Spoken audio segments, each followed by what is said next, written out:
Will, I suppose at the end of last year you weren't sure if you were playing this year or not, or what you were doing. You feel like you made the right call and you're happy to go again and you're feeling energetic?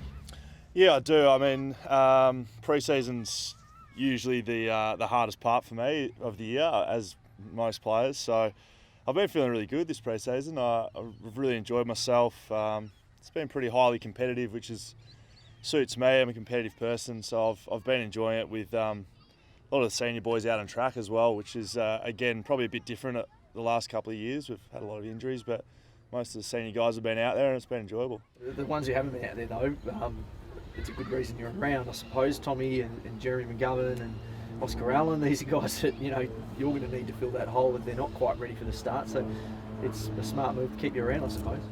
Yeah, I mean, you could look at it that way, or you could look at they're going to try and take my spot at the moment because they're not out in the track. So, yeah, look, I've spoken about it a lot over the last couple of years. You've got to have a really deep squad, and it's good to have competition and a lot of guys vying for that same spot. And we'll start to get a few of those guys back. I mean, Tommy's already back training, and Gov and Oscar are not far away as well. So once they're back, it'll just add to the fun, to be honest. What's there in terms of the prognosis for them in terms of round one readiness and availability? What's your understanding of that? Nah, I'm well above my pay grade. I honestly don't know. I know Tommy's back pretty much full training now, so that's always a good sign. Gov and Oscar not quite back with the group yet, but I think the plan is to get them back in training. And the closer it gets to round one, you obviously start talking about that. But right now, we're not really. I certainly don't have any idea. If there's a fit McGovern and a fit Barras, do you still feel that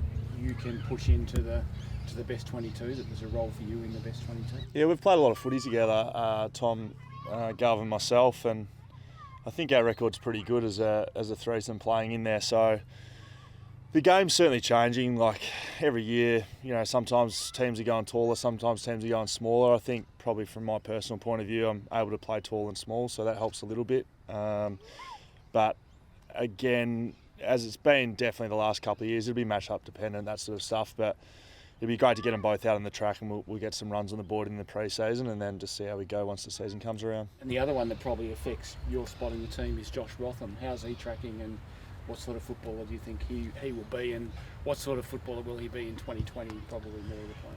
Yeah, I sort of see Joshy as a pretty similar pathway that I probably followed. He's that a little bit in between. He can play tall and small. He's quicker than me, which is it's good for him. He's had a really good pre-season. I think the back half of his year last year really showed him mature as a player, and I hope to see him really challenging for spots this year. Whether that's at my expense or others' expense, that's just the way footy goes. And I think him individually, he's improved a lot, especially in the last 6 months, and he's putting together a great pre-season. When you talk about those youngsters, I mean, do you look at your position and think, I don't necessarily want to be I'm holding these guys out. There's a few guys that are, I guess, Rothams and Branders that maybe haven't had a massive crack, and might be a chance to get them into that this year. Is that position for yourself? You think, I don't want to really hold these guys back and get a chance to see them get some development too?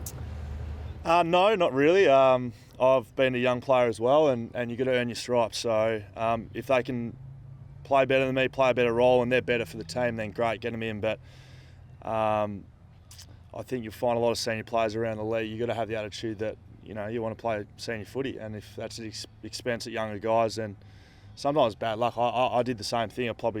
My first 5 years in the AFL, played 20 games, so I was underneath guys like Beau Waters, Darren Glass, Adam Hunter. So just the way it is. As an elder statesman of the club, are there a few tricks to surviving pre-season? Yes, I'd have to kill you to tell you what they are, though.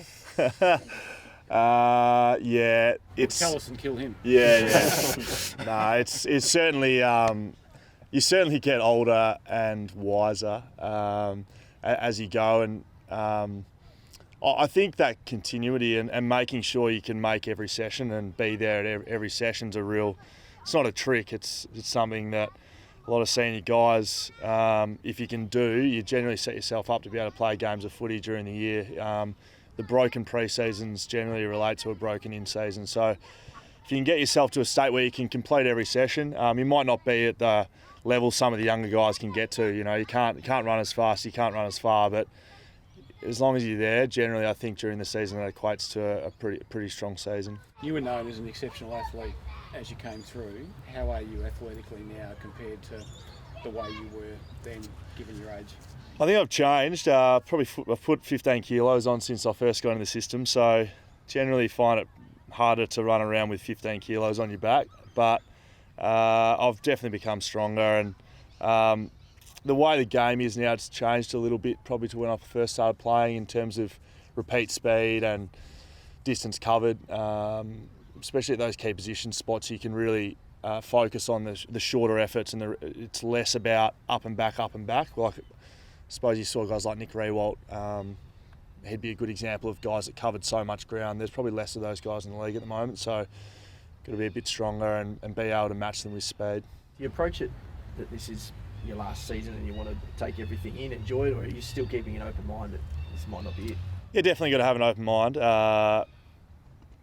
Also got to be realistic and know that you're older than other guys, and there's always a end point. Father time always wins. So I think at the moment I'm enjoying my footy, and I'm just going to try to do that this year, and keep in mind that I've been a team player for a long time and just do the best thing for the team. So if that means playing senior footy and really helping us win, then great. If it means helping develop younger guys, that's what I'll do as well.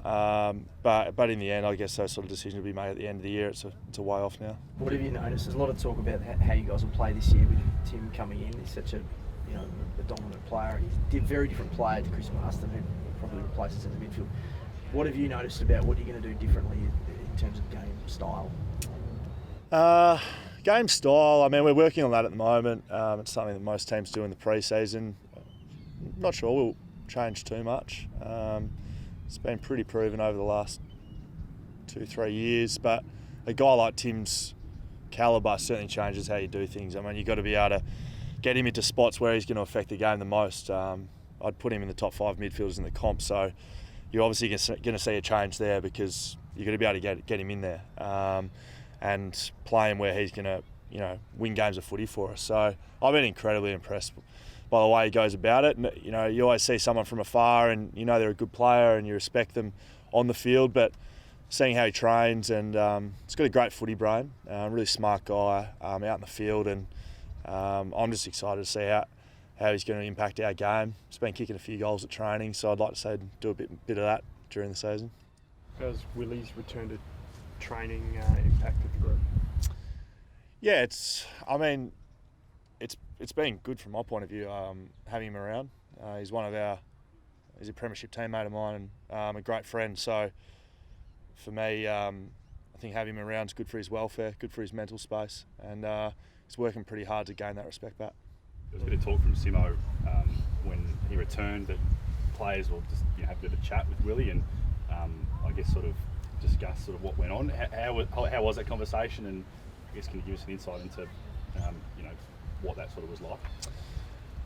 I mean, just having him around the group's been good, being able to have some chats with him, and he's a really well liked person in our footy club, and he's respected.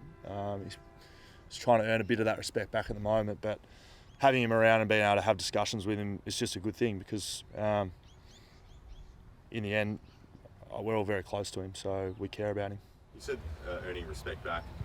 What do you mean by that, as far as what was lost from him when he did what he did? How was that responded to by the group? I think he was disappointed by the way the season finished with missing that final, and he spoke to the group about that.